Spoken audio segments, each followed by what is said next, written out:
We are the masters of innovation. The Digital Wallonia stimulates the development of the digital sector of the region. Our secret? Our companies work hand in hand with our universities in 6 different major clusters. A Chinese electric vehicle has established its R&D and production line in our region. The Belgian motto is, unity makes strength. That's why here, we always join our forces to move forward. Our national football and hockey teams have proven this many times. And yes, red brings good luck. They are our Red Devils and Red Lions. To meet each other, we have a lot of clubs and business associations.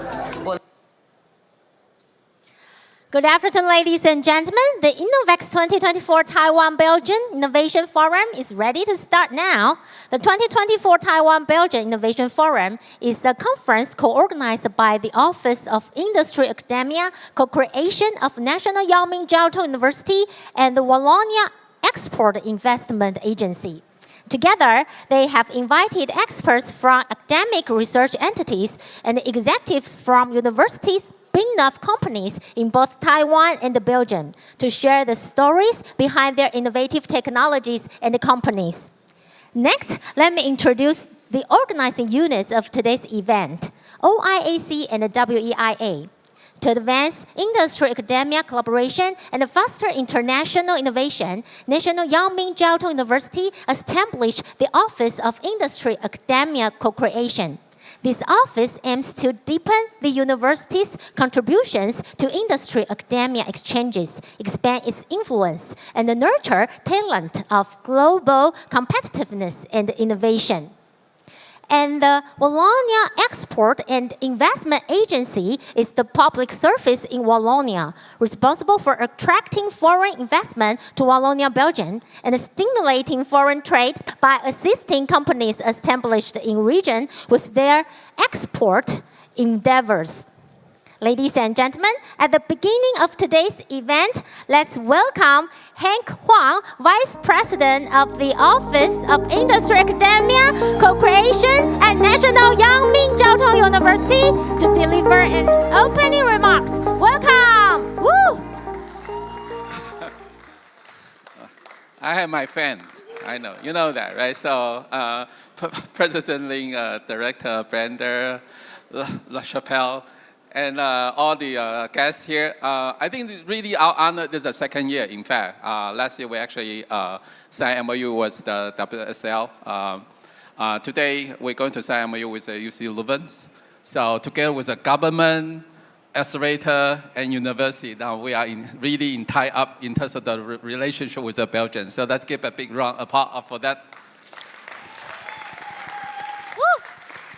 And I also very sincere with our partners, so I push Philippe a lot in terms of we not only friend and relationship, we need to settle down in all these possible collaboration from the funding, from collaboration, student exchange, resilient program, whatever that we can create, we'll create together. So hopefully we'll have a chance to visit Belgium again. And I think we have very thorough discussion, especially we'd like to see the startup from the Belgians, especially from Wallonia area. And then, of course, you know, our president always support us, give 2 times the keynote speech, and especially for the, you know, the people, the talents. So hopefully it will be a very successful discussion today, and we'll ask top question during the panel discussion. Hopefully we all benefit from all the discussion. Thank you very much. Thank you so much, Vice President Huang. Thank you. Please be seated. Ladies and gentlemen, next, let's invite Philippe, Director of Technical Partnerships and Networks of Innovation at the Wallonia Export Investment Agency, to deliver an opening remarks. Welcome! Woo!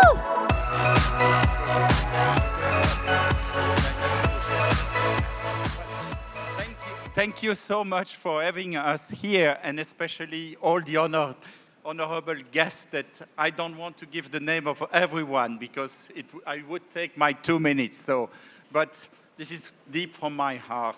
I just would like to say a few words about what we have discovered so far. We knew that Taiwan was at a par with Belgium and even better in many ways in innovation in some fields. And we are reassured that the partnership among us is going to be extremely interesting. So we are delighted to be back. We will be back several times. And I would like to start just 2 slides, so I am not going to give you too many. One is about a forest, and you might wonder why a forest. Because a forest is like an economy. In an economy, you have big trees, you have medium-sized trees, and then you have the small trees. And those ones are the important one as well. They are in communion, all of them, and it's very important to have all, but we are the gardener of the small one. And that's really what we do at the agency. And the collaboration we want to have with all of you is about the smaller trees that are regenerating an economy. And the second thing I would like to say, if it's working, of course, yes, that if it can only, life can only be better by cooperating with a world expert in beers and chocolate. Well, not only that, we have technologies, of course, and it's also the best place. Know that the summer is coming of festivals, music festivals, and there is no other better way in Europe to come for the summer in Belgium and to come to all the music festivals. You will have a wonderful time in your life. Thank you so much. And now I am giving the, no, I'm not supposed to do that, so to give the floor to the next speaker. Thank you so much. Professor. Thank you, Director LACHAPELLE. Thank you. Now let's invite Matthieu Branders, Director of the Belgian office Taipei, to deliver an opening remarks. Welcome! Woo! Woo, woo, woo! Thank you very much. I think that will really make my week and even my month. You gave me the Jensen Huang moment of my career. It really feels good. Passion, Belgian and Taiwanese people are passionate. I read also in the letters of the university president that passion was a crucial element, and it's really what drives us. Passion for innovation, because we know that it's innovation that would drive our future, whether it's for the sustainability, whether it's for our own way of life. Taiwan and Belgium have a lot of similarities in size, in terms of the size of the economy, economic ranking, opening to the rest of the world, and also in terms of R&D investments. We, Belgium, are among the top European spenders in R&D, and we reach almost the level of Taiwan, which means that it's really not nothing. And it's a very wide R&D effort, because Belgium, like Taiwan, is also a very diverse economy. So the potential for collaboration is really huge. One of the key of the success of the innovation in Belgium is a strong partnership between the public, the private, and the government, and to make sure, and the companies, universities, and the what did I say now?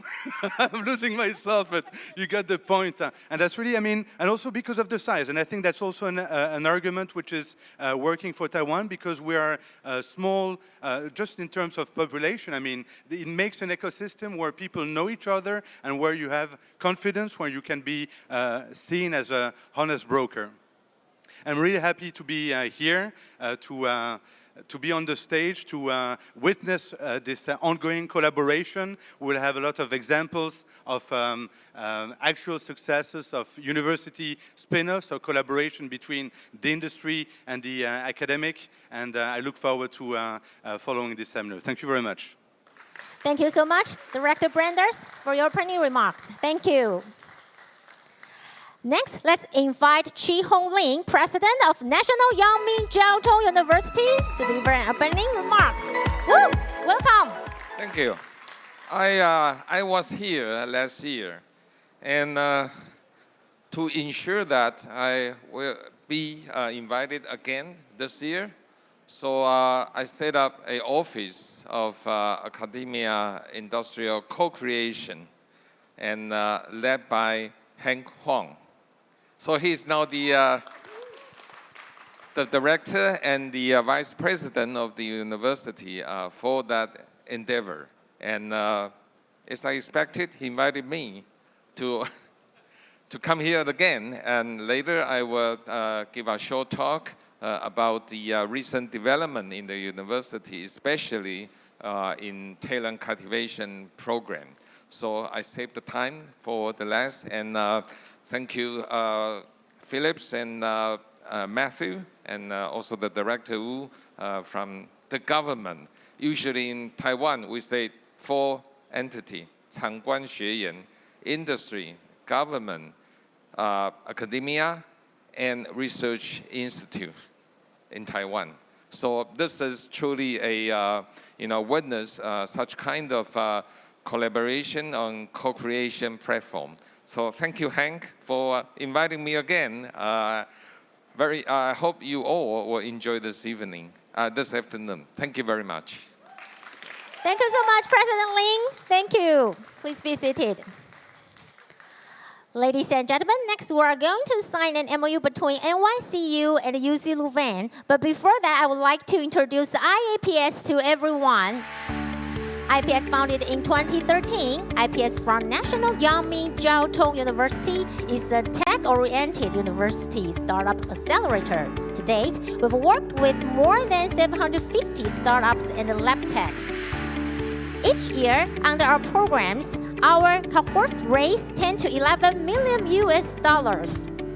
Ladies and gentlemen, now let's invite the signatory representatives to the stage. Let's welcome Michael Ling, CEO of the Office of Industry Academia Corporation, NYCU, and NICOLAS BIOUL, Director of OpenHub, UCLouvain. Woo! Welcome. Please be seated. Thank you. Next, let's invite our witness representatives. First of all, let's welcome Xinfen Wu, Senior Executive Officer of NSTC. And Chi-Hong Ling, President of NYCU. Woo! Matthieu, BrandersDirector of Belgian Office Taipei. Philippe, Director of Technical Partnerships and Networks of Innovation, AWIT. Welcome! Please stand behind the... Thank you. Now, let's proceed with the signing. And the distinguished guests, please sign the MOU. Let's give them a round of applause. Woo! This event is a crucial step towards fostering collaboration and innovation. Now let's exchange the MOU. Please sign the MOU. Once again, big applause! Woo! To this special moment. Wow, now the signing is completed. Let's take a picture together, and let's also invite Vice President Hank Huang to the stage to take a group photo together.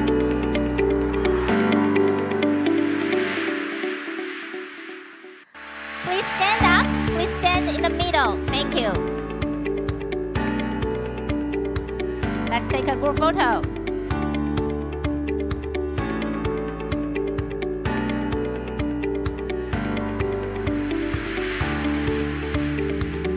Thank you. Welcome. Please look at the center camera. 3, 2, 1. Yeah. Please put your thumbs up. Thumbs up, please. 来，请举起你的大拇指。Thumbs up. Yeah. 3, 2, 1. Yeah. Thank you. Thank you so much. Ladies and gentlemen, once again, give them a round of applause. Big applause. Thank you. Thank you so much. I'd like to ask President Ling, please stay on the stage. President Ling, please stay on the stage for the keynote speech. Other distinguished guests, please step down from the stage and return to your seats. Thank you.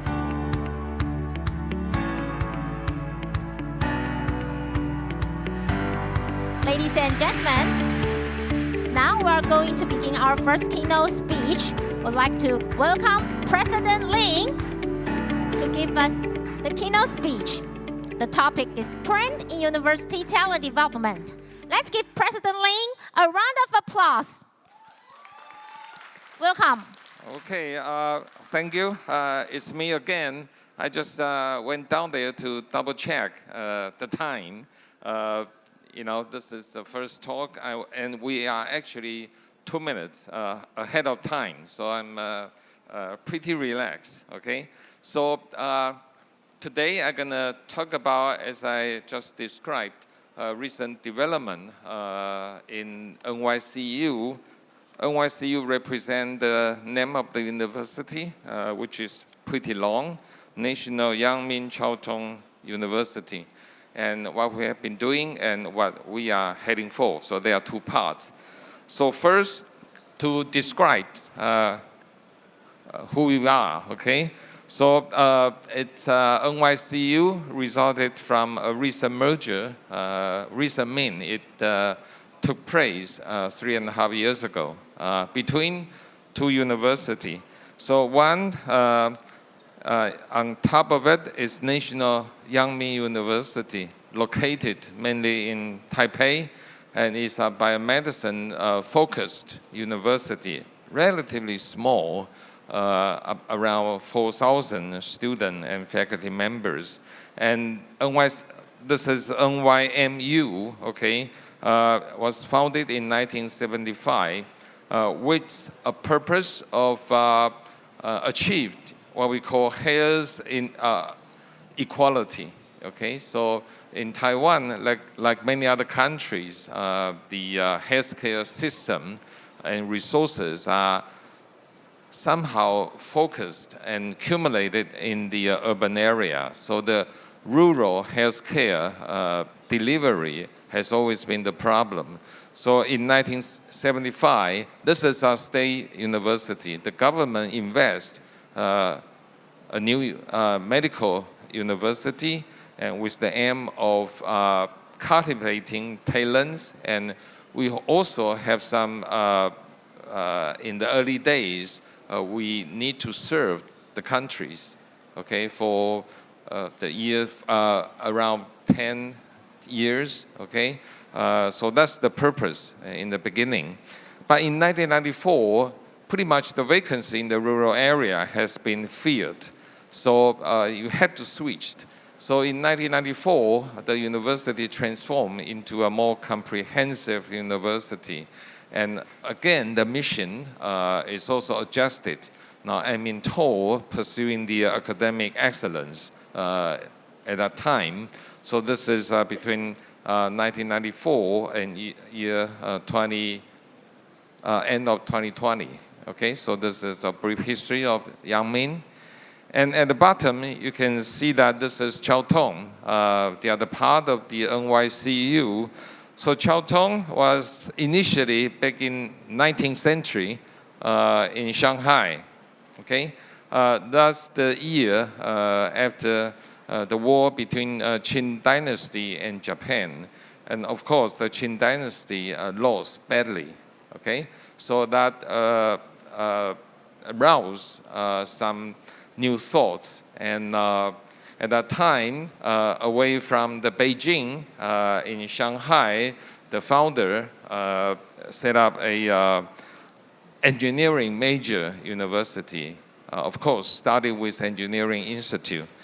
And then we have war broke out. So the modern day or the Chiao Tung in Taiwan was re-established in 1958, okay? And so you can imagine that we have also sister Chiao Tung in mainland China. And you are correct. In fact, nowadays, there are altogether 5 Chiao Tung University in the world, okay? 4 are located in China, mainland China, and 1, of course, in Taiwan. initially it's called Hsinchu. That's where Jiaotong Daxue, Jiaotong, was located. And it's right next to, right now, many people talk about it, it's the Hsinchu Science Park. So Jiaotong was located just in the neighborhood of the Jiaotong. So as I will describe later, so Jiaotong has a deep involvement with the establishment and development of the Hsinchu Science Park, okay? And so the first College of Engineering, one thing I need to mention that re-establishment of Jiaotong in Taiwan was not supported initially by the government. It's actually supported by the alumni, especially those in the North America. So they raised money and help build the first building in Hsinchu. Not until 2 years later, okay, the government installed a new College of Engineering. And then now we have National Jiaotong University, formerly in Taiwan, in 1979, okay? And then until year 2020, we talk about merging between the two universities, not an easy task. It took about, well, actually more than 20 years to finally have that happen. So year 2021, in February 1st, that's the birthday of NYCU, okay? So that's about 3.5 years ago. So at the glance of the NYCU, right now, we have 21,000 students, and with the composition, there are more graduate students, postgraduate, than the undergrad, okay? And the overseas students is about 1,300. And the faculty bodies is 2,400, okay? And they are including 135 international faculty members. And so the composition of faculty is as shown on the screen. So if you just analyze the composition of our faculty members after the merger, right now we can categorize them into 3 major groups, okay? So one in science and technology, as we can imagine, this is mainly from the Jiaotong part. And another is the health and medicine from the original Yangmin.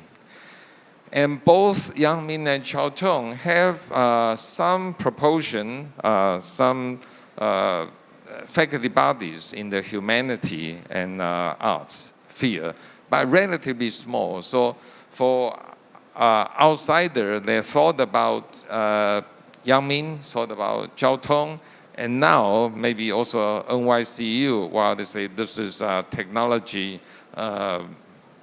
focused university. But I want to emphasize that we have a relatively decent amount of faculty bodies in the humanity.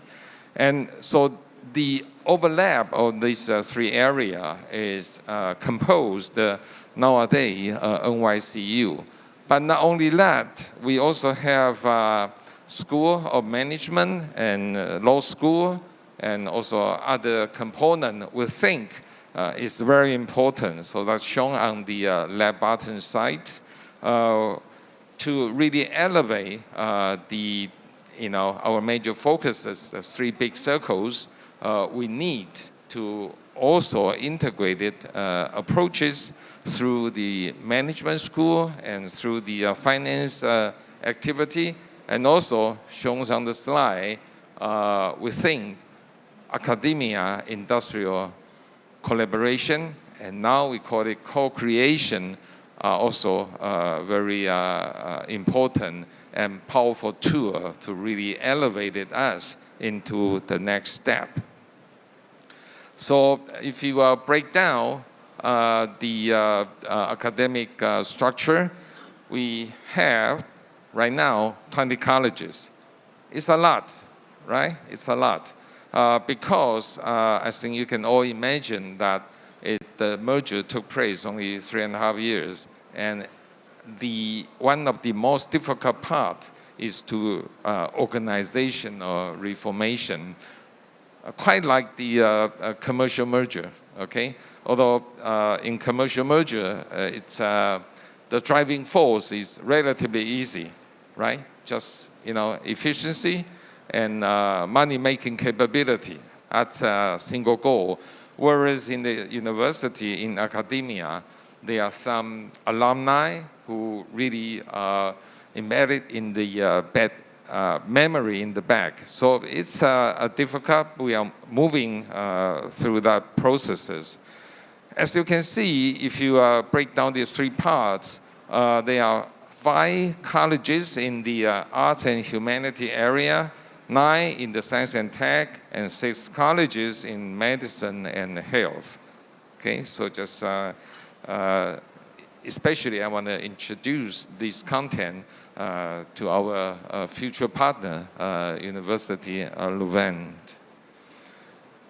And as I mentioned before, since we are in Computex, and the major focuses of today's Computex, this year's Computex is along the semiconductor and AI. So I will, spend more time on the strengths and development and our current working toward this area, discipline.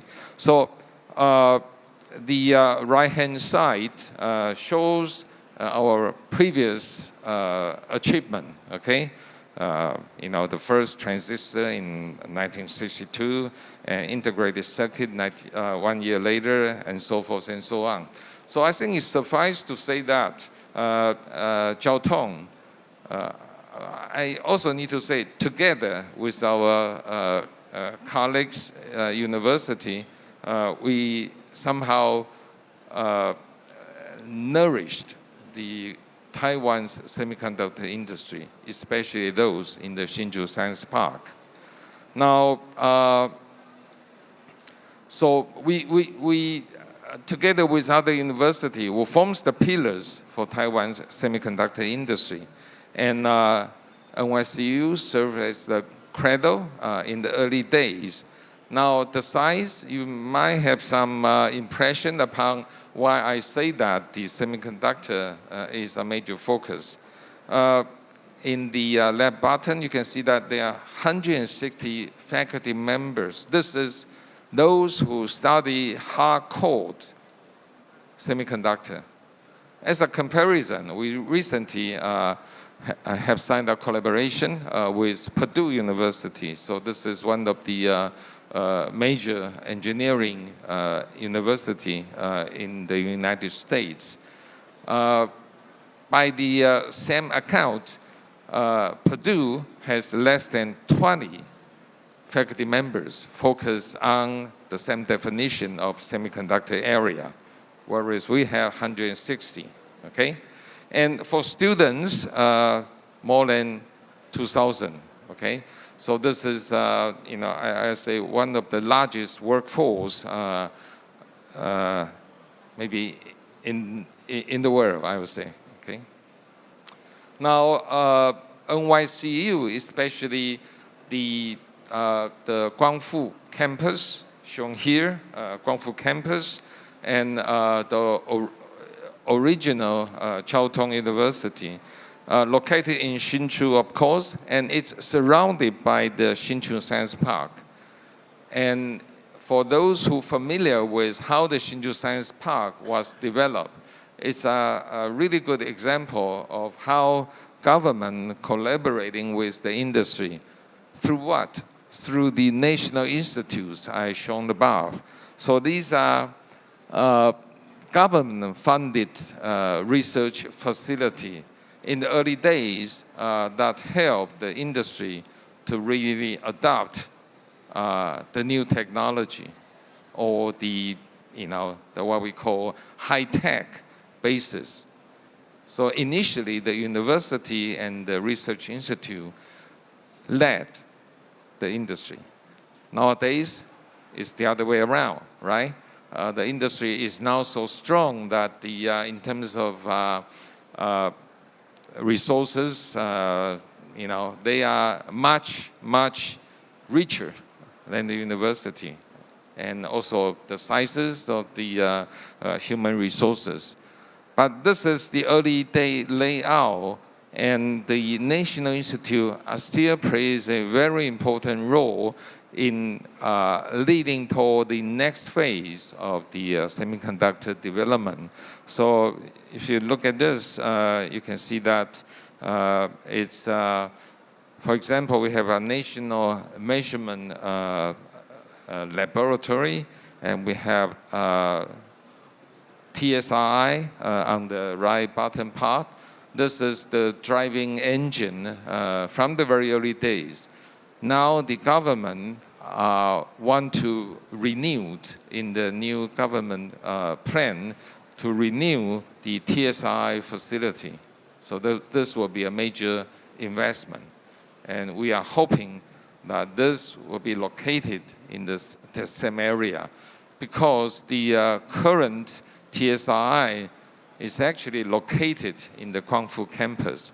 So the front door facing the university, the back door is facing the Hsinchu Science Park. So that serves as a very successful model to bring academia to work closely with the industry, okay? And also others.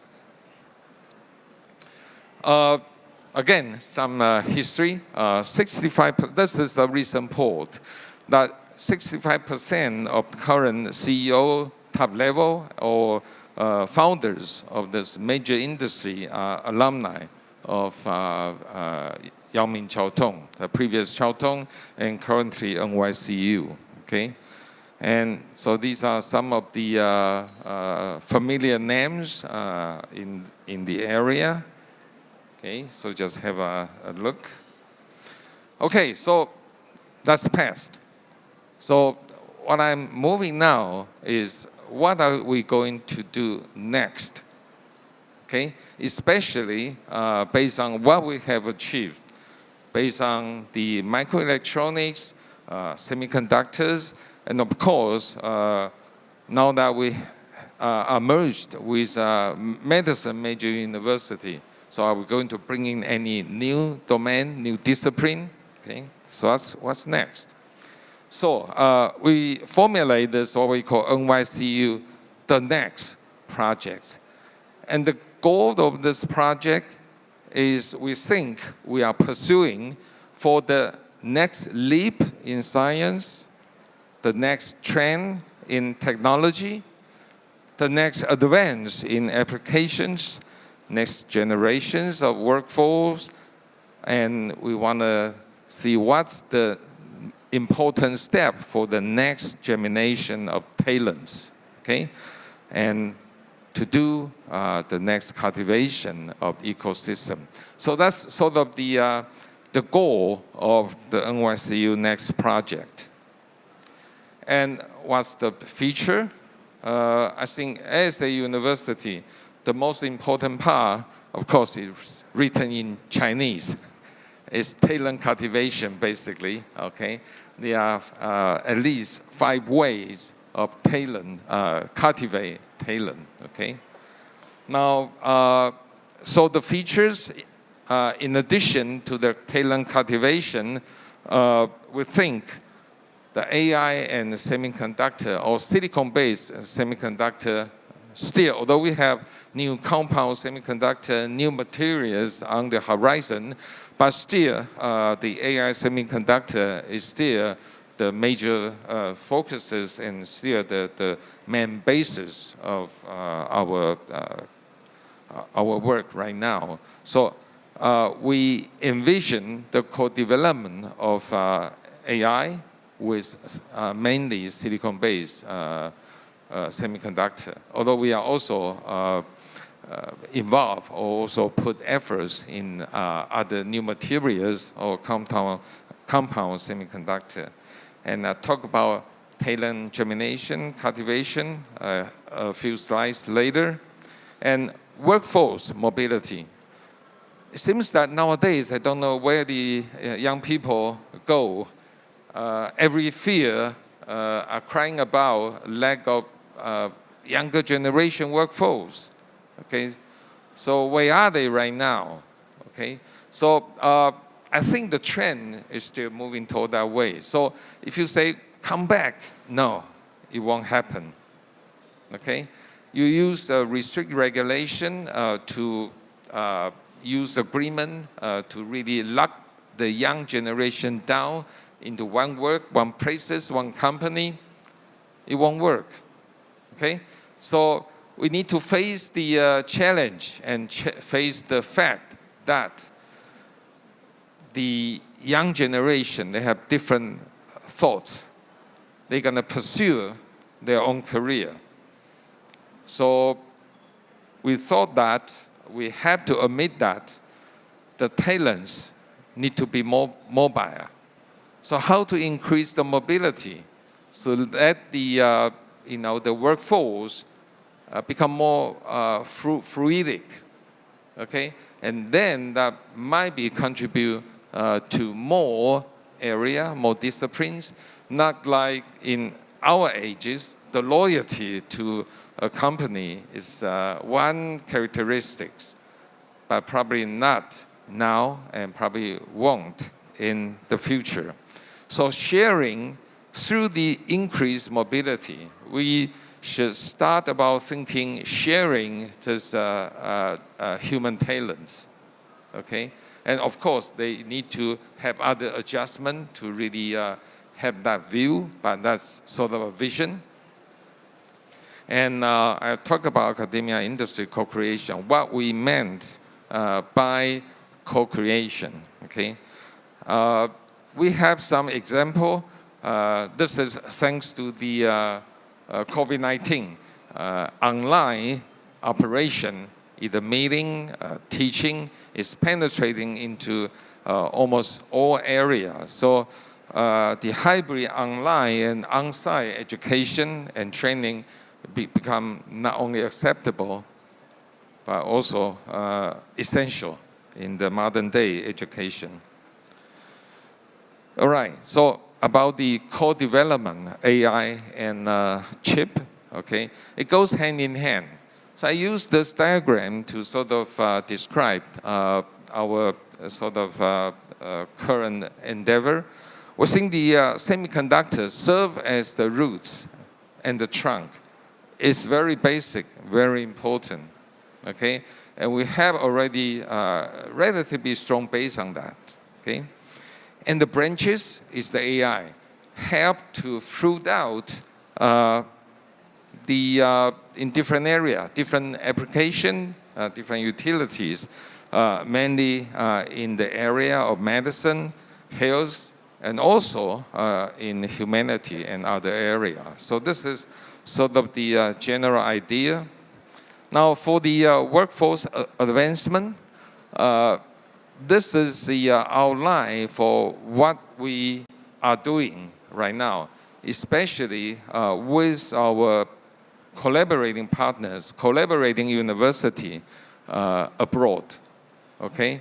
This is in fact our work model with American universities, okay?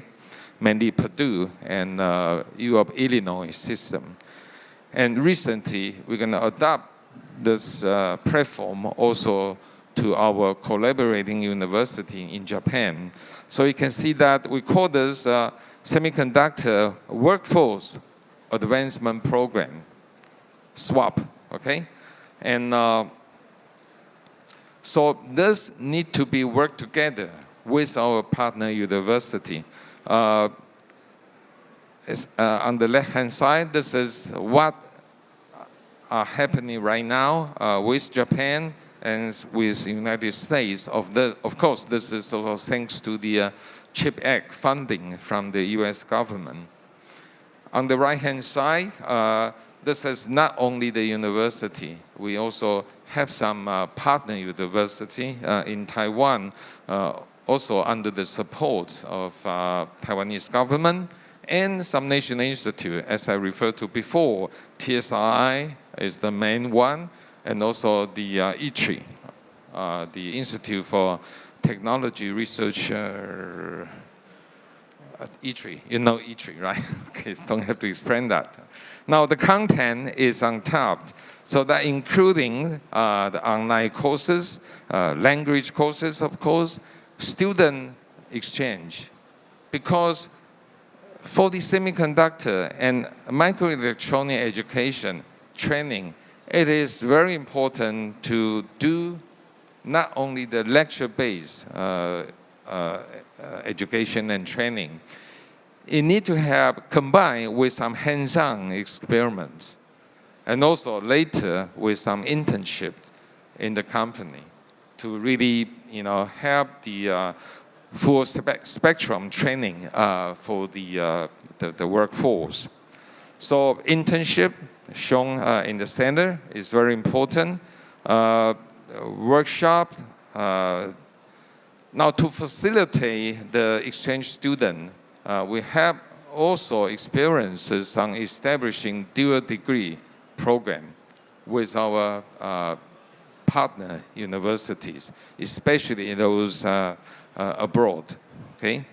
And research project is also important, and short-term practical courses. For example, it takes about 1 to 2 years to fulfill a certificate or degree awarded courses. And we, in this program, we are asked to do mostly online courses, but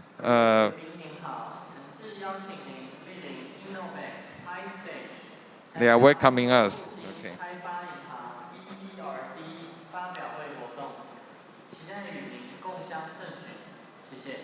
There will be an English part. We are pleased to invite you to the InnoVEX high stage for the EBRD Star Venture pitching event. Thank you, and we welcome your participation. Okay, I hope there will be no. Oh. 诚挚邀请您莅临 InnoVEX high stage 参加欧洲复兴开发银行 EBRD 发表会活动，期待与您共襄盛举。谢谢。Attention, all visitors. We are pleased to invite you to the InnoVEX high stage for the EBRD Star Venture pitching event. Thank you, and we welcome your participation. Okay, that's the end. Thank you. All right. So remember to attend. All right. And then the short-term practical courses, roughly, it takes about a quarter of the time to really do on-site study or hands-on experiment. And also listed is our partner industry. Now, this slide is what we meant by co-creation. So previously, when you talk about collaboration, the academia and industry, they kind of hold on their own fortress and waving hand to the other part, come join us. Whereas on co-creation, both parties need to jump onto the same wagons, okay? Now, in order to do that, there are lots of other things need to be changed. The academic structures, so it's listed on the right upper corner. The organizational reformation is very important, and we are in the process of doing that. If we can do it, I believe Louvain can do it, because Taiwan is considered one of the most stringently regulated university in the world, especially those of the public university. And you need to do some resource integration from both industry and academia, okay? And then you need to have some idea of talent mobility and sharing. This is not only the students, but also the teachers. This is very important. Now, come to the Hank's part. So maybe I should invite him to finish the last part of Anyway, the realization of the innovation economy, that's the goal of the office, HUANG's office. So it's through NYCU-led the international innovation ecosystem. I thought the end goal setting is very important. So start from your end goal setting, you trace back what we should be doing right now. So that's the general idea. Now, this is the university's innovation talent education. I spent most of my talk focused on the area. So this is like a summary of the previous presentation. And so NYCU, our view of internationalization contains two parts. First, the internal internationalization. For example, the EMI, English Media Instruction, become essential, especially in the science and engineering area, okay? And we also need to do external outreach. So this needs to go both, okay? Some final words about our second version 2 of the TSI is shown in the right-hand side. It's located in the Hsinchu, okay?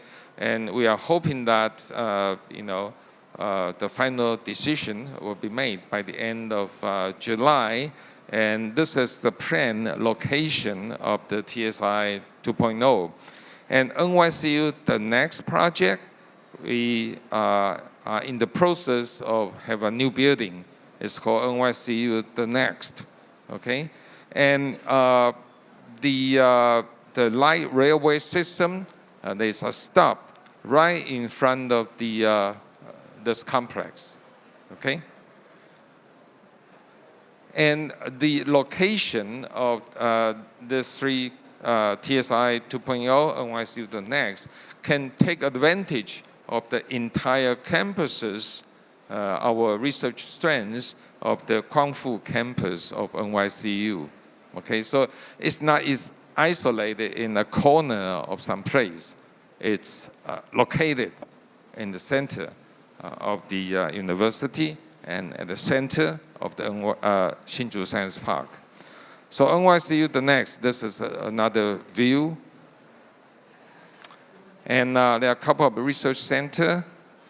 And we have, in this area, Advanced Semiconductor Technology Research Center, led by academician, Chen-Ming Hu, okay? And these are some of the area. I just want to show this to let you know that research in this area is on the front end, okay? So, to really summarize what I just described, we're going to focus on new material, new structures, new packaging, new applications, and the International Semiconductor Learning Hub. This is our goal, and a global hub for talent cultivation and workforce advancement.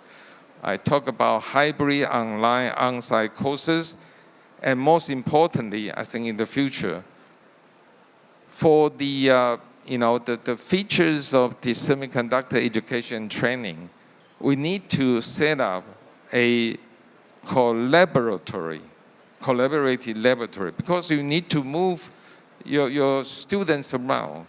They need to stay in the campus for, say, a couple months, okay, to really know the spirit, the details, and the real works of semiconductor. So for future collaboration, I think this is very important.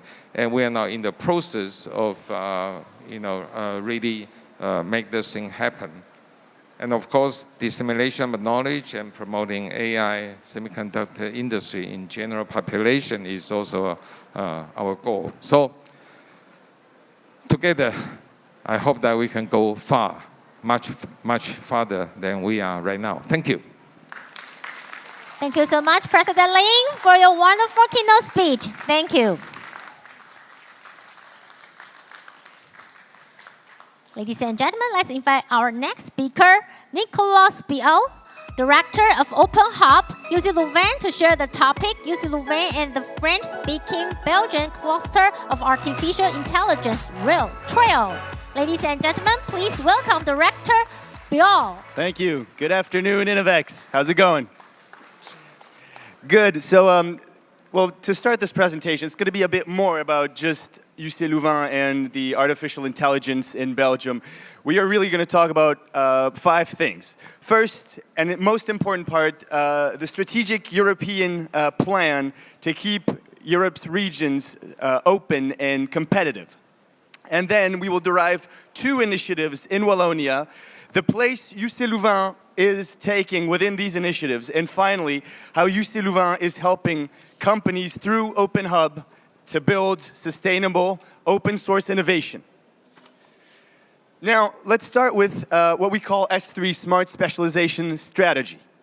There are 5 different pillars in Europe for innovation and sustainable future.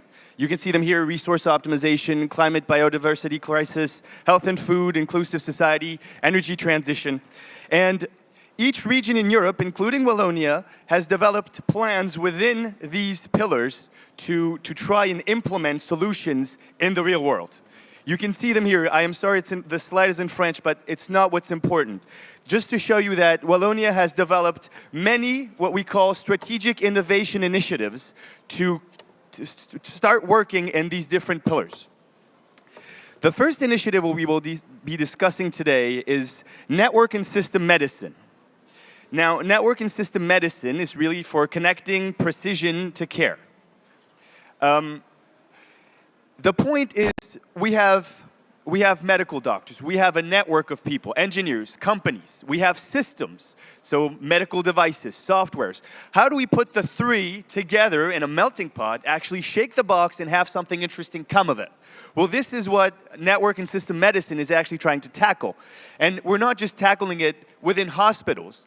We are discussing it from the molecule, so AI for drug discovery, for example, all the way to patient environment. So it's a pretty large scope. Now, who are the stakeholders in all of this? Well, we're talking about universities, 5 universities in the Walloon region. We're also talking about 2 research centers, and we're talking about 9 hospitals. Furthermore, we also have within this consortium the presence of the TEF, Test and Experimentation Facility, Europe, for health. So this combines not only very prestigious institutions like Karolinska Institute in Sweden, Charity Hospital in Berlin, but it is also a network of people and technologies that are going to be spread out through this TEF and tested as fast as possible. And with that, we cannot achieve it, as you were saying, Dr. Lin, without the help of companies. So we have to enroll companies in there to bring out what these companies, what the innovation, what the field requires. Now, within network and system medicine, we have 3 pillars. A portfolio of projects, innovative projects within the different fields of medical innovation to actually try and bridge the gap between what we want and what is. We would also like to capitalize on members' knowledge using a smart factory, a kind of hub, a Git, where we could drop all the previously developed bricks and reuse them for different purposes. And finally, build small sandboxes in which we can test the solutions developed. That is very important if we want innovation to actually succeed and become a product. Now, this is the guy who takes care of it. His name's Frédéric Salman. He's the head of innovation at GSK. So if you have any questions concerning that, please scan the QR code, and I'll leave it for like 2 seconds, and I'll be moving on. Go ahead. I can see some people that are scanning. Perfect. Okay, moving on back to the smart strategy of Europe. So we discussed the network and system medicine. Now let's discuss AI. Of course, AI is a big topic these days. And we founded what we call the TRAIL Institute, Trusted Research AI Labs. Now, what is TRAIL? TRAIL aims to develop a reliable and trustworthy approach to artificial intelligence. What does that actually mean? That actually means that we are trying to build sustainable, ethical AI research and deploy it in the world. So we have federated over, so there are about 1,200 researchers in Belgium, 600 of them are in Wallonia, and we've federated so far almost 1 out of 2, and they're all affiliated to TRAIL. They have all signed the Researchers' Charter inspired by the Montreal Declaration for Sustainable and Ethical AI Development. Now, the point of TRAIL is to put, once again, just like networks and system medicine, to put all these stakeholders together, universities, research centers, companies, shake the box one time, and then see what comes out of it, kind of make a melting pot. So we have 5 universities, 4 research centers, and a pretty large panel of small, medium, and large companies, such as Takeda, Thales, iCare, and smaller ones as well. Now, what is this supposed to achieve? It's supposed to achieve full TRL scale. What does that mean? That means that universities take care of theoretical research, new concepts, but then companies develop products and let them out and put them on the market. But we need to bridge this gap between TRL 3 and TRL 7, and this will be done using research centers and creative hubs like OpenHub that I will discuss in a second. Through this pipeline, we can achieve in a record amount of time an innovation starting at the basic idea and then deploying it through prototyping, iteration, all the way to the markets. Now, we do this by gathering intel from the companies and understanding what the basic and major needs of industry are these days. And we've devised 8 grand challenges that you can find on our online website if you scan the QR code once again. And I will quickly go through them because we don't have time to really actually stop at one of all of them. But the 2 first ones focus on physical aspects and using empirical observations to devise the exact physical model of a problem. Number 3 is really on preserving data, sensitive data, personal data. In Europe, that's something big. I mean, we have GDPR and it's not for nothing. So we have to focus on algorithms and ways of preserving the data. 4 is solving complex problems such as scheduling problems. X employees, Y tasks to be done. How do I actually optimize the employees to fit all the tasks? 5 and 6 are industry-oriented, but more on the critical system aspect. And 7 and 8 are also oriented on the industrial section, but more on the processes. Achieving first time right, 0 defect, 0 accidents. And also, TRAIL aims not only to be a Belgium or European consortium, but really an international player, a big player in AI. And with our researchers and our academic partners, every year we go abroad for a summer workshop. We've been to Berlin, we've been to Paris, we've been to Nantes, this year we're going to Lisbon, and as we go, we're trying to touch as many people as we can and rally them to the cause. Now, how does UCLouvain play a role in all of this? I will not go into the history of UCLouvain because we're celebrating next year our 600th anniversary. That would be a very large presentation for me to make between 1425 and 2025. So, but I will insist though on, and join Dr. Lin again here, Professor Lin, on the 3 pillars that the university stands for: education, research, and service to society. Those are very important and help shape the future of tomorrow. And I am very honored to have signed this MOU with you guys because in this innovation process that we're both going to take, this journey we're going to make, I think these values are going to help us actually make a difference. Now, for those who are a bit familiar, there are 2 universities of Louvain. There's the Leuven section, the Flemish part, and the Louvain section, the French part. We are from the French-speaking university, and here are a couple numbers. So, we've recently had our story of breakups and fusions with us. We've acquired a university in Brussels, and we have now officially about 39,000 students. We have 2,100 PhD students, and once again, a load of teachers and researchers as well. We are a complete university, wholesome. What does that mean? We have 14 faculties, over 200 master programs, 44 bachelor programs, and a lot of other side projects as well. So we're present on 7 locations in Belgium. the Louvain campus, and I know you only see 6. We have 2 campuses in Brussels. So we are a big part of Wallonia, and we're almost in every single province of Wallonia. Now, how does UCLouvain actually work with the big consortiums I just presented and with companies? Because usually academics and companies don't really know how to speak the same language. Well, we devised a new plan, OpenHub. Ideate, develop, explore, reflect. We have a number of labs, academic labs, with engineers that actually have worked with industries in industry that gravitate around and help us prototype in a transdisciplinary manner.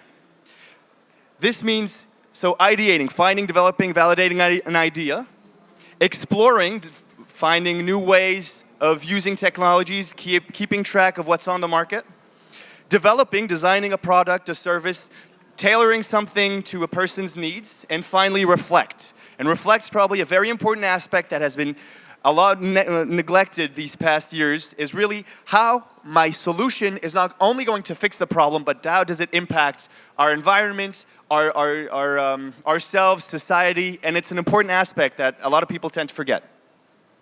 I won't go through the 4 points. I'll just quickly give a little introduction to the first 2. Because in ideation, and I mean this is InnoVEX, right? It's about innovation. What is innovation? Well, innovation is a process. Here we designed it circular. This is really theoretical. Because for me, it's not only circular. You can go back and forth. It's an iterative process. But you go through empathize with the user, understanding his needs, define the problem, and then find solutions by ideation to these problems, and then prototype test. But once you're at ideate, it doesn't mean you can strictly go to the prototype directly. Sometimes you have to double back, go to empathize once again, and make sure you understand your customer's needs. Then you have develop. Once you have the idea, the solution, the theoretical solution you have, you can then build the prototype. We have a very interesting story here on the left. If you want, you can also scan the QR code. So a couple years back, 2 years ago, an electricity company in Belgium called Elia came to us saying, we have a problem. A lot of tractors break or bend the pylons in our fields. How do we fix it? Because for us, it's a very harsh process. We have to cut the power lines. We have to unmount the pylons, fix it, and then put it back. It takes about 7 days just to fix one pylon. And through this innovation process I just presented, we found a very easy, very reliable solution. There was a video, unfortunately I don't have time to broadcast it, but we showed in this video that with that tool, the company fixed 2 pylons in 1 single day without cutting power, and the tool we developed became profitable on the first day. That is innovation, and that helps society.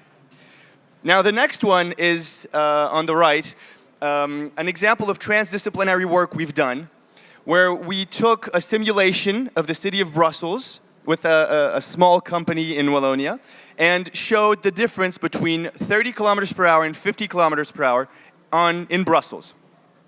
And with that, we got to the people in Brussels, we got to show them, to quantify that going 30 kilometers per hour in some circumstances is safer and better in terms also of time, because if you have an accident, you have to wait for hours sometimes.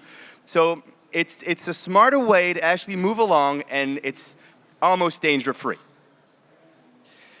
Now, a couple projects, and I hope this will give a little insight on what possible collaborations between UCLouvain and NYCU could possibly emerge from this MOU. The first is what we call student labs.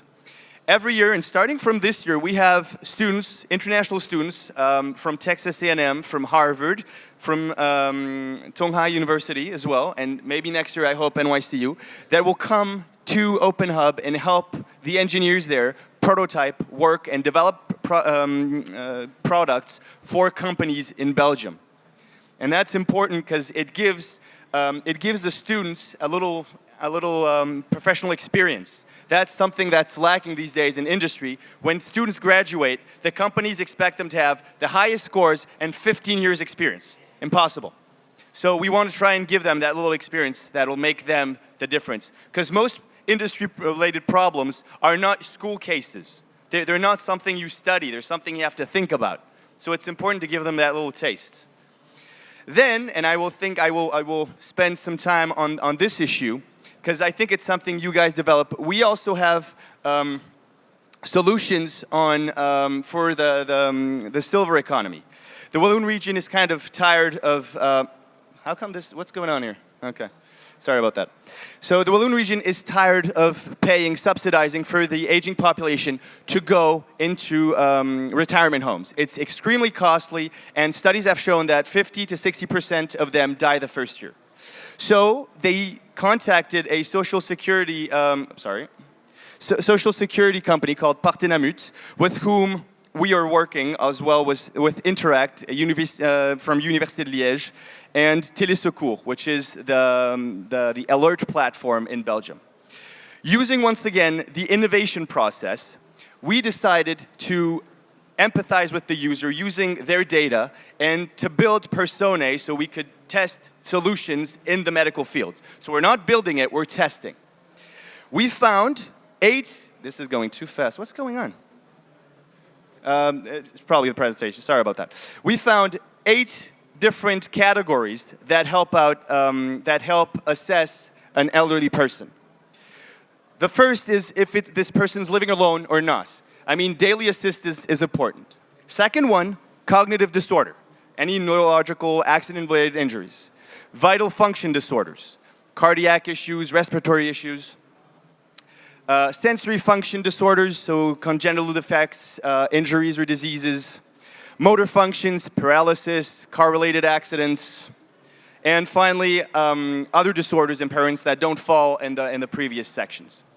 With that, we have to add 2 categories, professional or medical assistants, and so followed by a doctor or medical professional, and unofficial medical assistants. The difference between this one and the first is that the unofficial medical assistants is family friends that show up once in a while, that aren't there present every day.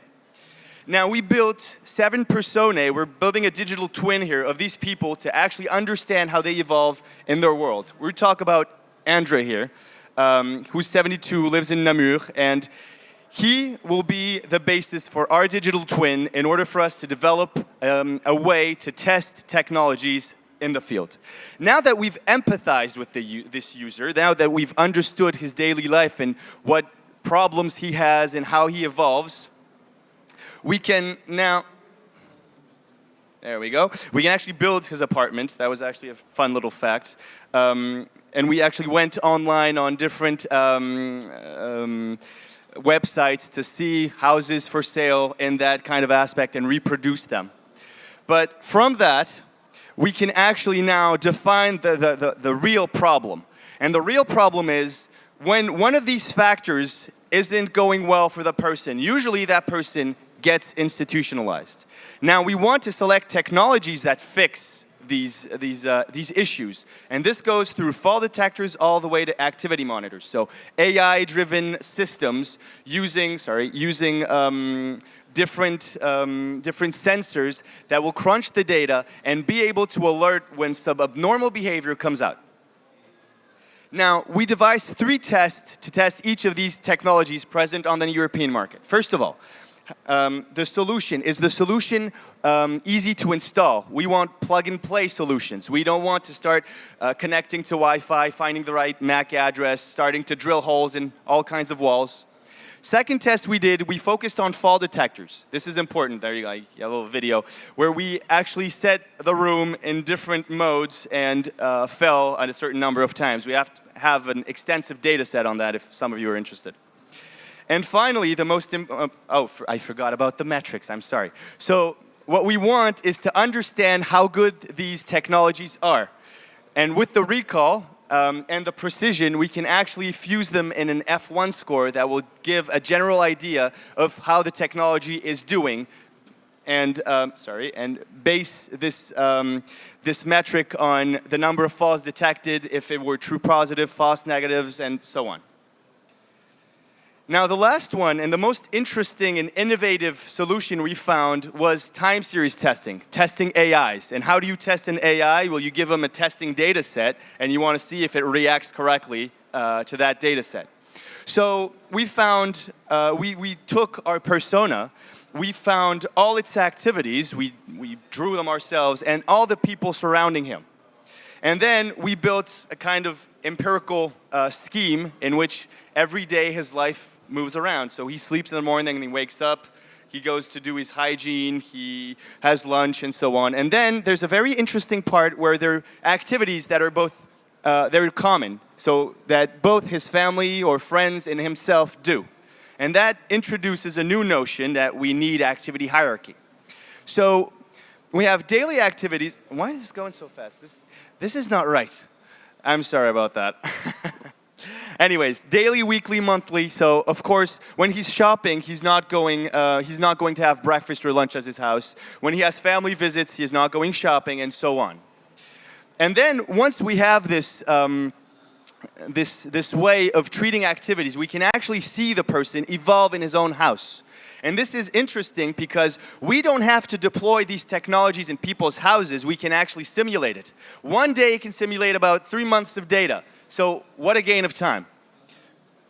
And with that, we can actually decide that we put boxes in certain areas that simulate the sensors.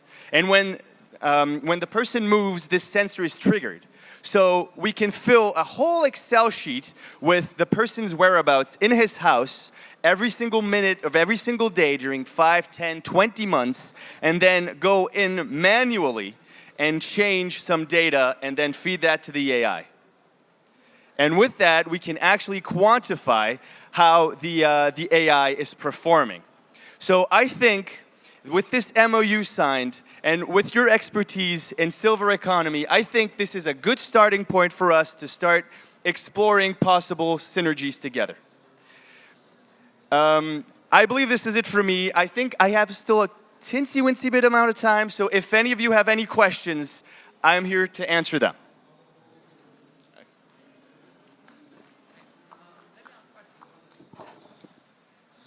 Let me introduce myself first. I'm John Zhao from NYCU and also a startup. Okay.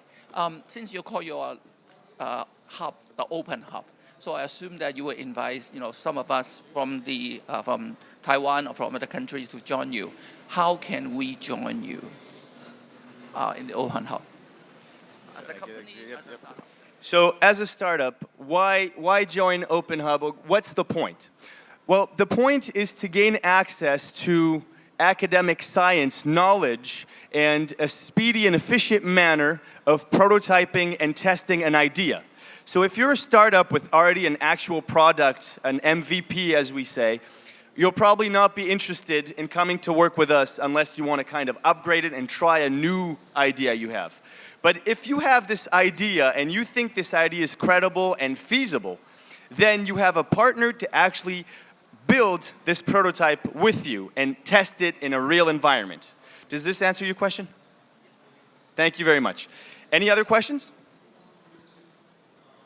Then thank you so much for your attention. Thank you so much, Director BIOUL. Thank you. Ladies and gentlemen, next is our pitching session. Kindly remind the presenters to inform the control console when changing slides during the presentation. Right, first, let's invite Jeffrey Gossett from EPIS to present. Welcome.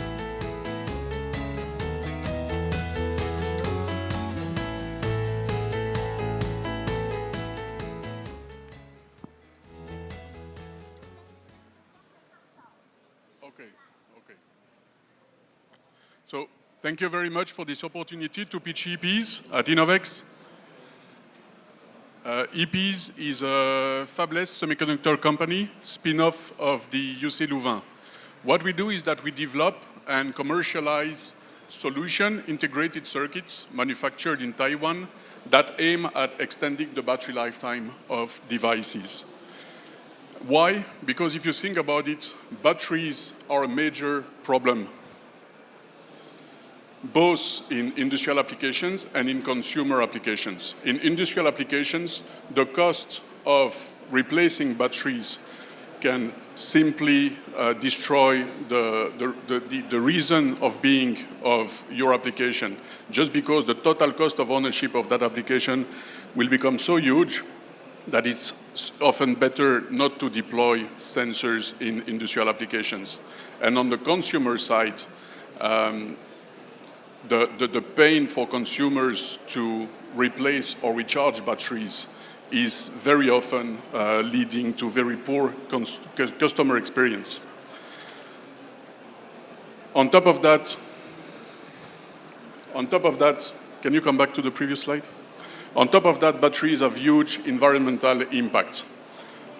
If you think about it, there is a recent study from the European Commission that says that by 2025, 78 million batteries will have to be discarded every day in the world.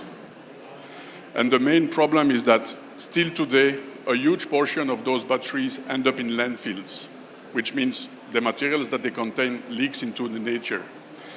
And if you look at the graph on the right for you, by 2025, we will still not have a lot of devices that will have been deployed. So imagine what that number is going to be by 2035. At EPs, we are convinced that energy harvesting is the solution, as it removes batteries' maintenance costs and pains, as well as environmental impacts, and allows for feature-rich devices to live longer. And energy harvesting today is gaining traction in a lot of market segments, like smart sensors, remote controls, PC peripherals, electronic shelf labels, watches and wearables, and many others.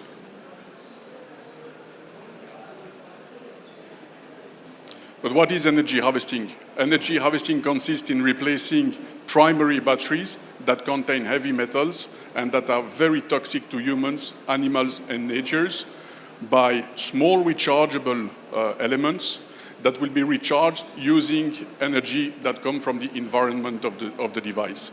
Can be light, for example, using a small PV cell that will be used to charge the battery.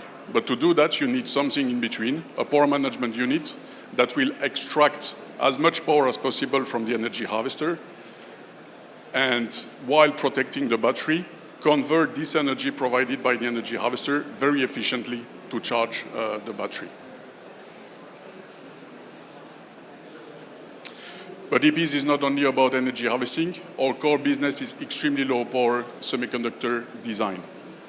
We've implemented our proprietary design methodologies, not only in energy harvesting power management circuits, but also in extremely low power ARM-based microcontrollers and image sensors. At the end of the day, next slide please. At the end of the day, our mission is to offer to our customers a complete ultra-low power system that goes from power management to sensing and processing solutions in order to extend the battery life of devices and ultimately make them fully autonomous. Thank you very much. Thank you, Geoffrey. Next, let's invite Andrew Williams from AWIT to present. Welcome.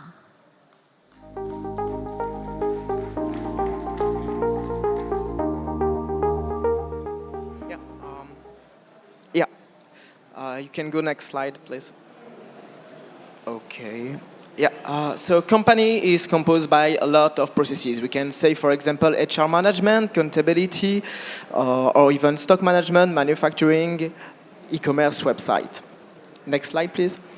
At AWIT, we are specialized in optimization of processes sustainably. Next slide, please. We have 4 types of solutions that you can see there, but we can all represent them on the optimization project. Next slide, please. Yeah, so the methodology for every kind of project will be really simple. We analyze every process of an enterprise. We create data visualization for it to see the carbon emission. Then we challenge processes and we propose a lot of solutions. After that, we can develop the solution that can be modified software or processes in the enterprise, integrate new software, a lot of possibility. After that, we implement the software and we train key users. We ensure also the effective software usage, and then we support. The idea at every step will be, at every process, to think about sustainability. Next slide, please. At AWIT, our values are really simple. We have 3 values: cutting edge, support, and sustainability. Next slide, please. The cutting edge is really, as I said, there is the data visualization for carbon emission, but that can be also app development or integration, or even ER integration and development. And we are also official partner of the Odoo ERP solution. Next slide, please. So Odoo is a Belgian ERP specialized in providing comprehensive business solution. The idea is really to represent every party of a company in models. So for example, there is also here 3 models, and as official partner, we are able to develop the solution that isn't created in Odoo for your company, because Odoo is a standard solution. Next slide, please. So Odoo, you don't need every model in Odoo. You scale your business with models. So first, you start maybe with stock management, then manufacturing, then accountability when you need. You don't need everything. That's the force of Odoo, the strength. Sorry. Next slide, please. This is the Odoo interface. Next slide. This is the Odoo interface with your company without Odoo. Sorry. Next slide, please. This is some Odoo reference just for you. Next slide, please. So our vision are larger. We think about, for example, integration with blockchain, with app application, as I said, ER, or even accountability application. There is a lot of possibility. The idea is really to optimize company processes. Next slide, please. So for the support, we are here always with you through all the journey of the optimization. We have dedicated collaborator for you, and we challenge your processes. Next slide, please.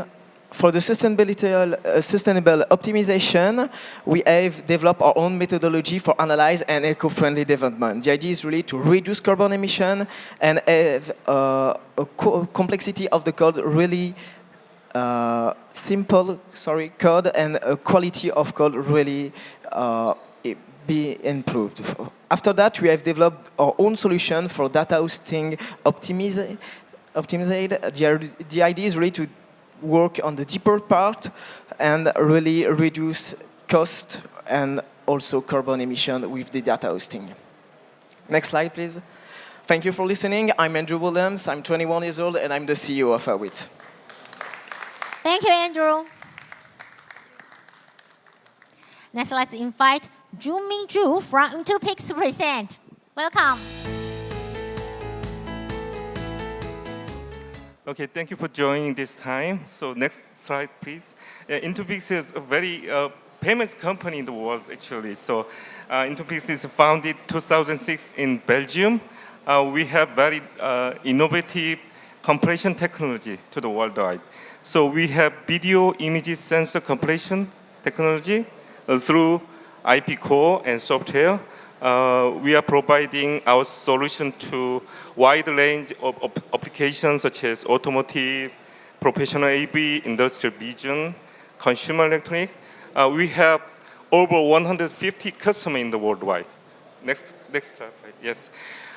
Do you know you already using our technology? So whether you are going to theater or watching any sports event, live event in your living room, you are getting best image and video from the TV, actually. So broadcasters and camera vendors very much rely on our technology, contribute best image and video for you. So next slide, please. Okay, so what is different from other codec we provide? So we have JPEG access, ISO standardized codec, such as TCO access and TCO low and JPEG access PIP. Our solution allow user to to manage more pixels and save cost and power and simplify connectivity. And also, so you can preserve quality without any latency. Next slide. Okay. So why is it different from other codecs? So as you can see that this chart, we support every benefit in low latency, high quality, and flexibility, low complexity, just except compression ratio. So do you know what's the best image and video? The answer is uncompressed video and image. So Intopix here, we provide the best solution for that. So if you keep using uncompressed solution to the market, it comes with a lot of cost and power consumption. So in that case, we support better alternative solution here. Next slide, please. Next slide, please.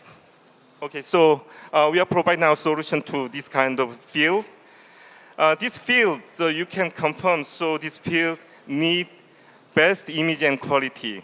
So Intopix, we supporting without any impact on quality and latency in wired wireless AV application. So next slide, please. So for example, wireless display. So actually, we supporting our technology to a famous wireless TV manufacturer. So our solution can be adapted to Wi-Fi 6, 5G, 60 gigabit wireless network without any latency and preserved quality.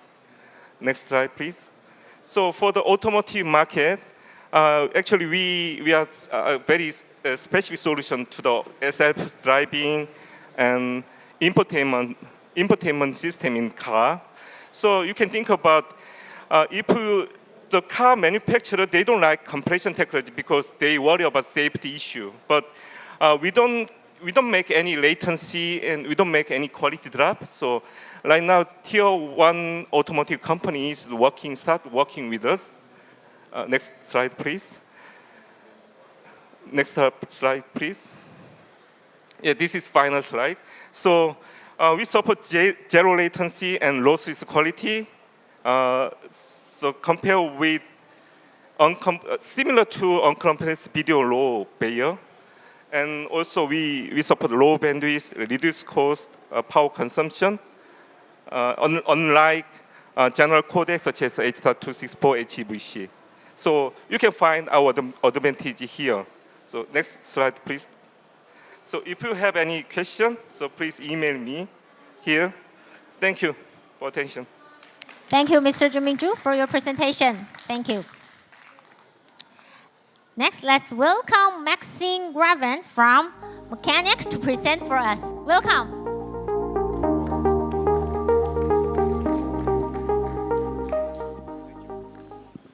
Hello, my name is Maxime. I'm the CTO of Mechanica. I wanted to start with this picture today. That's actually me with the two co-founders 4 years ago, before we started the company, when we were actually working as freelancers and designing products as a service. We didn't have that much capital back in the days, and we still had very often the need of prototyping cheaply and quickly, but also sometimes to produce small batches of products ourselves. The alternative of outsourcing them being either too slow or sometimes way too expensive for our customers. So the solution we came up with was to design our own machines, like the CNC router you can see on this picture. And having that kind of machine at hand really helped us to deliver faster projects, but better projects as well. And it made us realize that maybe we were not the only ones, and maybe other small businesses like us were in the same need. So that's why we created Mechanica. We wanted to make manufacturing more local and more accessible. So we do that by providing high-quality open-source machines, but also free educational content. We also offer a platform for a community of people that are like-minded and want to share product templates or projects. fast forward to the present, we are now a team of 14 people, and we have developed many different products, but mostly in 2 different fields. The first one is screen printing, and the other one CNC milling. For both, we have different machine models and many add-ons to allow you to use the machine efficiently. And we have now around 1,500 users across many different countries who could set up a workshop with our machines and start small productions. For all our products, the concept is the same. Each machine is designed as a kit that has to be assembled by the end user. So because of this, we always design with disassembly and modularity in mind, which means that all the components we use are mostly standard. They're very easy to repair, to replace, or sometimes even to be modified to better fit the needs of the end user. So it makes our products kind of non-obsolescent as well. The other advantage of working with a kit is that it allows us to ship flat pack. So we have very big machines that can come into really small boxes. It allows us to reach people that are far away from us at a lower cost, of course, but also at a lower carbon footprint, which is quite nice. So what's the future like? It's been 4 years that we are a startup. Now I'm proud to say that we have reached profitability since a year. So we can finally focus more on R&D and finance the development of new products and expand our catalog. So the future will probably see more digital manufacturing machines, such as large format 3D printers, fabric cutters, but also we would like to develop a special motion controller that could actually control many different kinds of CNC machines with different tool heads all at once. Oh, you can skip. It's going to be too long otherwise. So if you're interested, don't hesitate to reach out to me, and yeah, let's collaborate to craft the future of local manufacturing. Thank you very much. Thank you, Maxime, for your presentation. Thank you.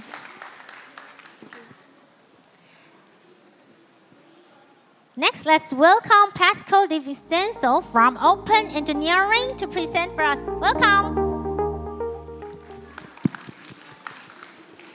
Hello everyone, so my name is Pascal De Vincenzo. I'm the manager of the Open Engineering company. Open Engineering is an SME. We are an old spin-off of the University of Liège. So we were a startup a long time ago. We were established in 2001. We are located in Belgium, in Liège. The shareholders of the company are all from Belgium. So, okay, we are a Belgian company. Next one. So what are we doing? We support innovation with simulation. So we are not manufacturing anything. We are a software company. And what we do virtual mock-ups. We do modeling and simulation. How do we do that? We do it with our own software package, which is called Hopefully. And we use it, well, we sell it, we develop it, and we use it also to do engineering services. We are not alone, we are part of a group which is called GD Tech. And in terms of innovation, we are not doing everything alone. Sometimes we collaborate with other companies. We are proud to be a partner of Siemens, which provides us our user interface. We invest a lot to expand the capability of our own solution. Our customers are innovating, they push the boundaries, and we push the boundary of our own solution too. And for that, we rely on different types of funded activity that permit to introduce new techno in the solution. Next, please. Talking about the service activities themselves, we do two kinds of services. One, classical, we use the tool to analyze and optimize the performance of devices. Energy harvester, LED, head-up display are examples of simulation we can do. Because we have our own software package, we can do another type of service, which consists in developing new methodologies dedicated to the need of our customer. And this is really specific. Our big brother in the CIA world are not very much interested in continuing doing this kind of activities. So we are in the multiphysics domain.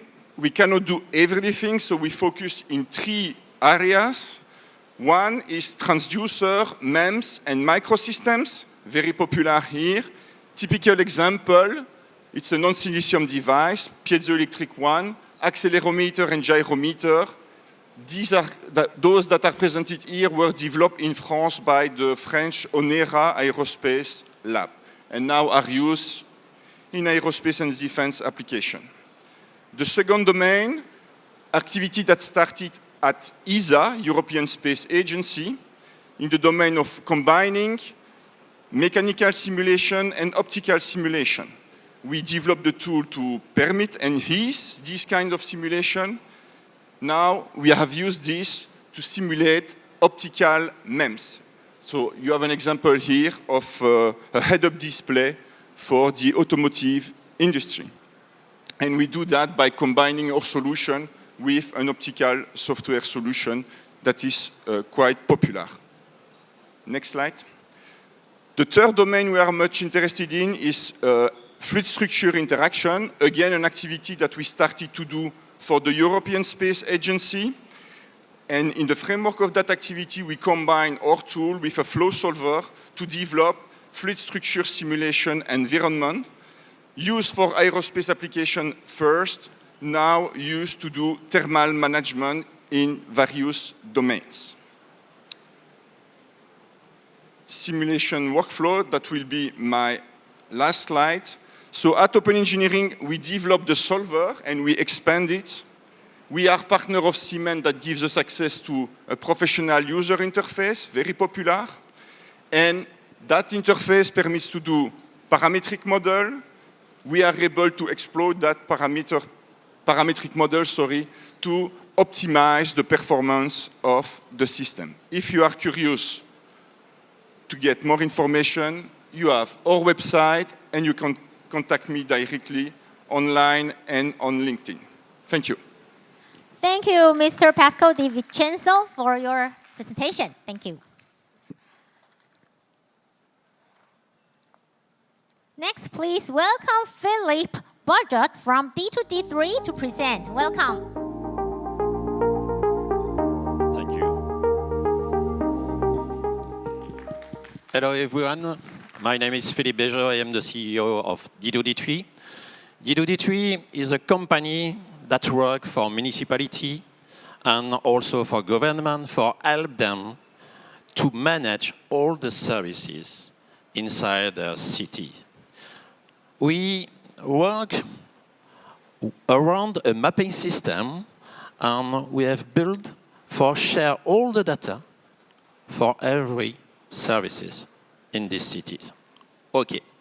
Today, I would like to explain you what we are doing for CV6TP is an all-in-one solution for help to manage all the process for technical services, for manage resources, for manage human resources, of course, technical, and also all the article, the stock, and so on. Okay. Around a dashboard, you can have all your resources, human, truck, asset, equipment, tools, material, and also we need to digitalize all the process step by step for help all the services for make the works. That means, of course, we have an operational task with calendar, and please, you can see directly all around the map all the information about that. That means we create issue, we can create intervention, works, of course, order for these works, and that means the technical person can see directly on the mobile the mission and start and stop the mission directly. He can manage building, different assets like green park and so on, and also all the equipment on this asset, and all linked to the stock of the municipality. You have a problem, someone report it. That means maybe it's a citizen, maybe it's an authorization governmental person, and so on. Please. And directly we can see all this information in a dashboard like that you see all the status and see the step-by-step who are solve this problem, and we can make the different filter on it, and we can notify, of course, all the different steps of the person that have made this reporting of the problem. We need, of course, to create different validation steps, and all the steps you can manage it and filter on it. But the most important is fix the problem inside this municipality. And for that, we have a complete order for each technical person with all the detail for solve the problem. And of course, around a calendar and this dashboard, we mix all the resources inside the municipalities. And the worker can see on the mobile, click to start, to stop the mission, to take a picture, to put the command for make the validation to the manager of these services. But we can see also on the sheet of paper just before, but it's okay. The asset, you can make all around the cartography, your asset with building, with river, with park, with a garden, and so on. And you can manage all the detail, the plan, all the information to get history of what you have do for this asset. And also, all the information are with the cost for the material that you have used, the cost for the people that have made this problem and solved this problem. And of course, you can also see all the equipment on it and all the information like bank, like bench, all the equipment on the building, the river, and so on. You can also make a tracking, a specific circus, and so on. All around a calendar with complete technical person, with complete services, all is well done in this calendar. And also, for make a mission, we need material, we need equipment, we need article, and we can see directly how many pieces we have in each shop and so on in the city. And directly, the storekeeper can take all the information on the mobile. Thank you very much. CVSSTP is an all-in-one tool for manage the services, the technical service. Until now, 2,500 municipalities have made confidence in us for our services. And we really hope that this year we will have a first Taiwan city. Thank you very much. Thank you. Thank you, Philippe, for your presentation. Thank you.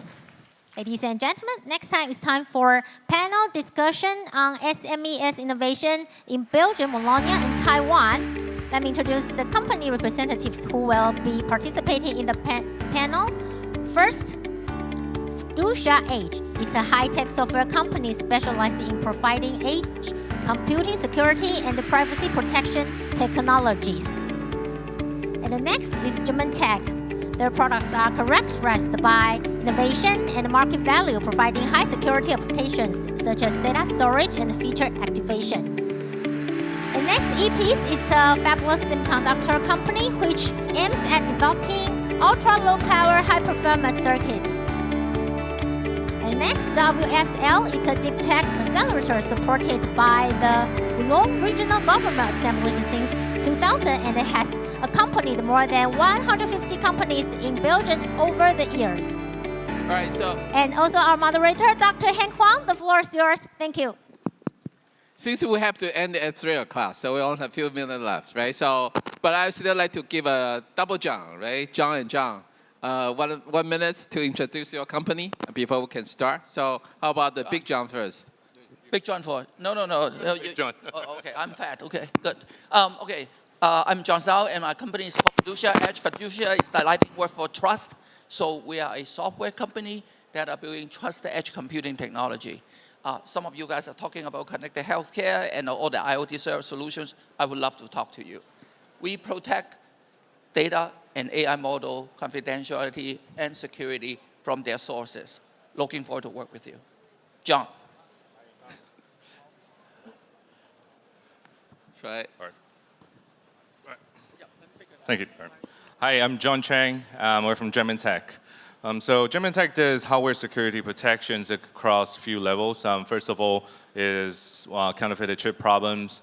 The second one we're talking about is unique ID for device recognition. It's extremely important in the AI world coming, and also the algorithm protections. And the third part we do is the post-quantum cryptography that's against the quantum hacking, and it's working on the protection from the quantum computer. Thank you.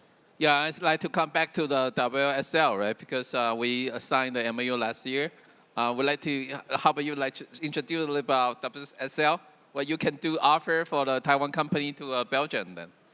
Sure. So, hello everyone. My name is Vincent Collara. I'm the representative of WSL. WSL is an incubator. Its primary mission in Belgium is to support startups with a highly innovative content. So we will usually have companies that have less than 5 years, and we will accompany them for quite a long time, actually. It's quite unusual, but when we work with a company, it's very often for a period of 3 to 5 years. Aside from this primary mission, we also have secondary missions like the soft landing program, whose objective is to attract foreign companies in Belgium so they can start by discovering the Belgian market, but then radiate through the rest of Europe with the support of the Walloon Export Agency. Okay, thank you. I think that's the first one, right, in Europe, the accelerator program that I always told the WSL is the very first. I do believe so, at least for the ones oriented towards high-tech companies. Okay, let's go back to the normal question now. Because of the whole idea for this is why I try to figure out what's the ecosystem we can engage, through their experiences, both in the Wallonia, Belgium, also what they have experienced in Taiwan, and also what their expectation if you want to go abroad, right? So now you are actually come here. So maybe you want to share what you like to do or what you like to engage based on your energy harvest solutions. Do you see any opportunity in Taiwan and what you really like us to help you? So like I mentioned, the first thing in Taiwan is that we are manufacturing our solutions here at TSMC. Oh. So that's the most important thing, obviously, for us. Also, in terms of market access, we have one person that is covering the whole Asian market, and that person is based in Taiwan, which we believe is a central hub to reach the other countries in the region. Mm-hmm. So yeah, for us today, that's it. Why not tomorrow establishing a design center in Taiwan? But that's not for today, but we're considering it. Okay, so you already have a good business in Asia? Yes. Okay, that's great. I mean, I thought that we need to figure out how to help you, but you're already quite success. Just to see how you like to expand your further operation here then. We're still willing to grow, but we're still waiting for the list of helps that you can provide, and if that's appealing, definitely we can grow in Asia. It's a very important market for us. Yeah, because we also signed the MOU with the WSL and also UCLouvain this year, today. I think we'll both try to manage to help you to grow in Taiwan and also in Asia area. Sounds good. Now, I need to go back to the Fiducia and German Tech then, because you both are kind of expanding to overseas as well at this point, right? So first, any interest in Belgium? Ever hear all this opportunity? And what your current status in the overseas market then? Okay. First of all, of course, we're interested in Belgium. Belgium is the center of Europe, right? And even the EU is centered, in Belgium, right? So of course.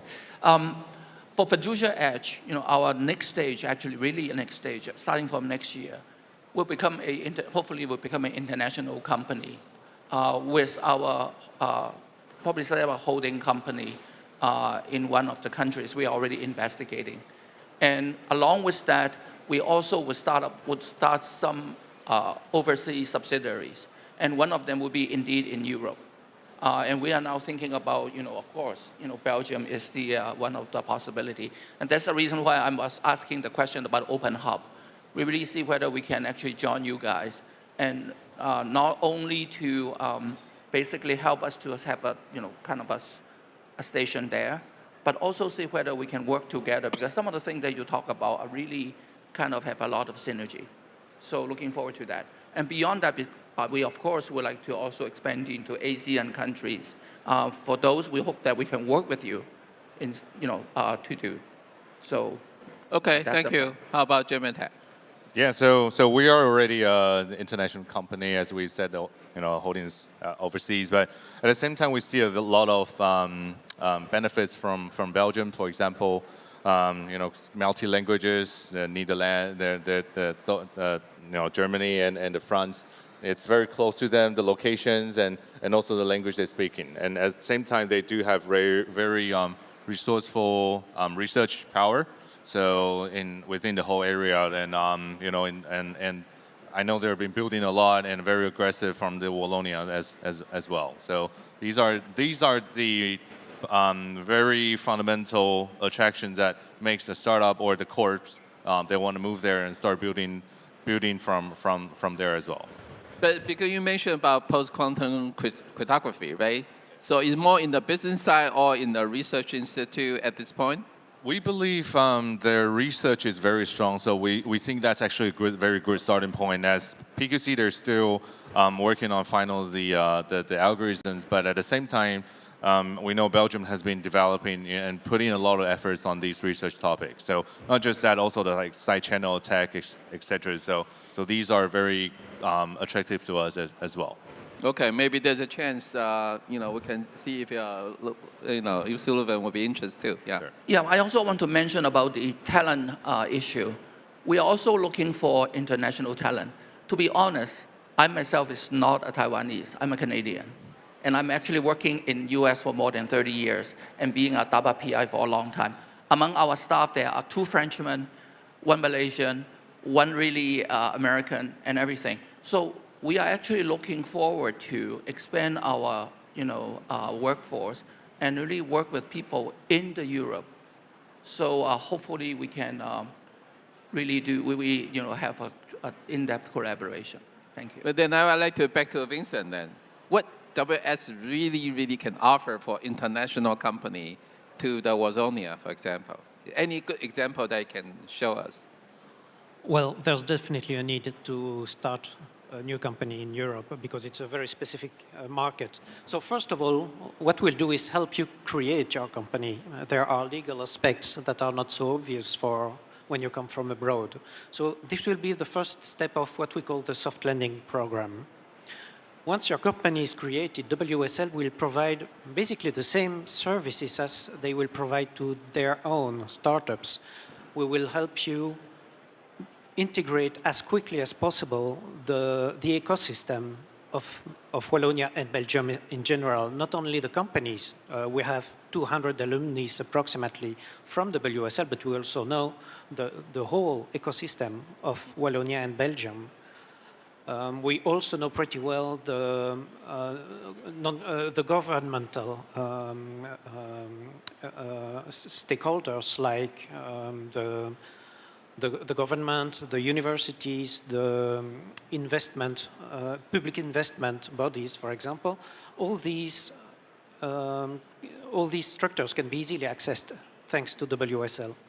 The next step is once you are well established in Belgium, which, as one of you said, is at the center of Europe, is highly multicultural. We're speaking German, Dutch, French.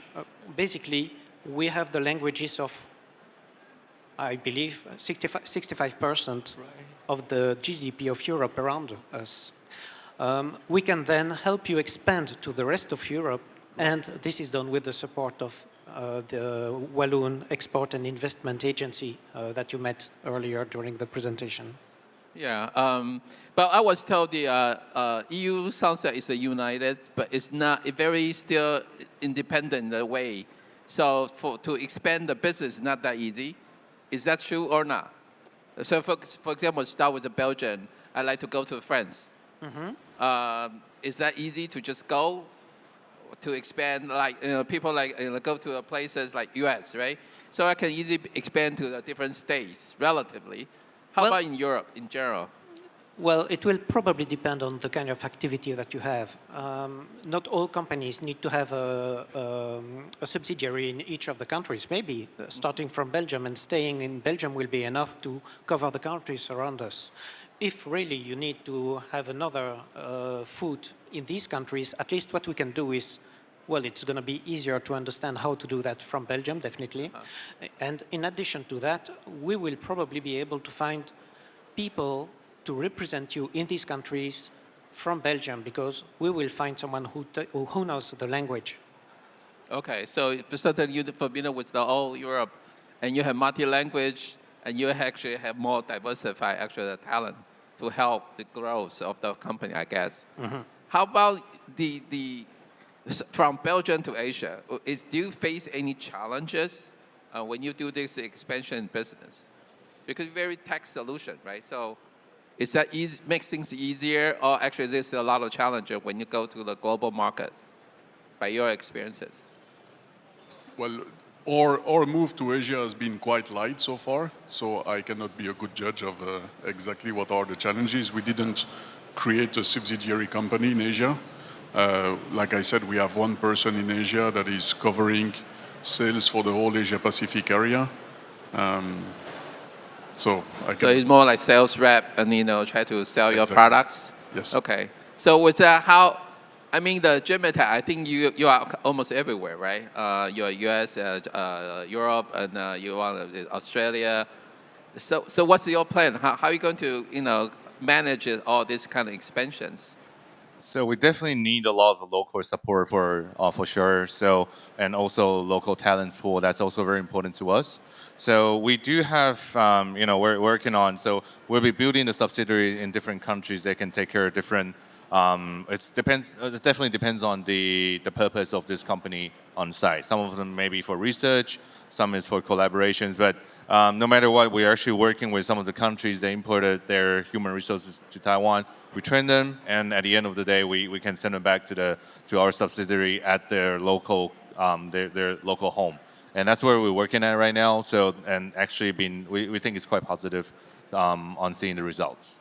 Okay, how about John? I mean, I know we are trying to do something with Japan now, right? Yeah, well, we are actually now doing quite a bit of thing in Japan, but we are a software company, and a lot of people can imagine that one of the ways that we really can work is we work online. Actually, most of our companies, there are two Frenchmen and one American in Hawaii. How can you work together, right? The only way we can work together is online. So the way that we are going to expand our thing and our footprint into Europe and US is indeed we're setting up, virtual offices. And if we have, our colleagues, in Europe, in Belgium, we'll work with them. It's the talent that's most important. Actually, it enables us to work around the clock, right? Yeah, basically. Yeah. We're still old school. We do physicals. Yeah, you know physical. We still do on-site, yeah. Okay. Yeah, right. I know time's up, but I have my final question because you talk about virtual office. Is that work in Europe in general, the virtual office, you can work from home with a corporate, is that acceptable in Europe at this point? After COVID for a couple of years already. You mean teleworking, for example? Well, there has definitely been a before and an after COVID. So today, yes, it's quite standard to work from home or from even abroad in some cases. We probably saw a certain setback on teleworking in the last year, but it's still quite frequent, yes. So I don't see any specific problem, any issue in having long-distance teleworking, for example, with the Belgian economy, no? No. But how about as a founder and the chairman of the company? Do you think that's okay? As a virtual office, work from home, and you have a better, still work effectively? So we have multiple people working remotely. We have offices in Belgium, Switzerland, and the US. Okay. And we have people working from France, from Italy, and from Taiwan. So definitely that has to work. But for me, it's justified when you're searching for talents that you cannot find in your own country, then it makes complete sense to have people working remotely from abroad. I'm not a huge believer in remote working for people that are based in Belgium, and especially for R&D people. I still believe if you want to design good products, you need people interacting together. So ADP is what we did in the Belgium office after COVID, because demand was strong for remote working. We allowed 1 day per week. Okay. But we never accepted to go higher than that. Okay, I think because the time's up, again, we thank our panelists today, and hopefully there's a chance we can further collaborate and discussion. Thank you very much. Yeah. Thank you. Thank you all for the discussion. Please stand up for a picture. Thank you. Let's take a group photo together. Okay. Oh, am I?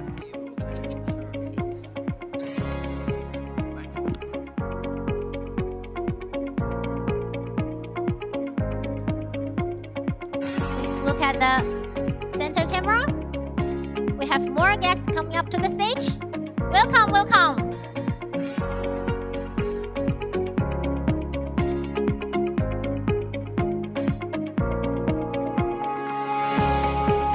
Let's look at the center camera. Big smile.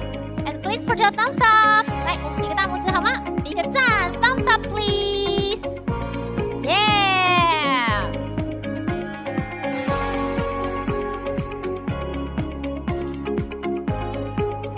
Big applause. Thank you. Once again, thanks to the special guests on the stage. Thank you so much. Ladies and gentlemen, this concludes the Taiwan-Belgium Wallonia Innovation Forum. Thank you for joining us today, and we are looking forward to seeing you next time. Thank you.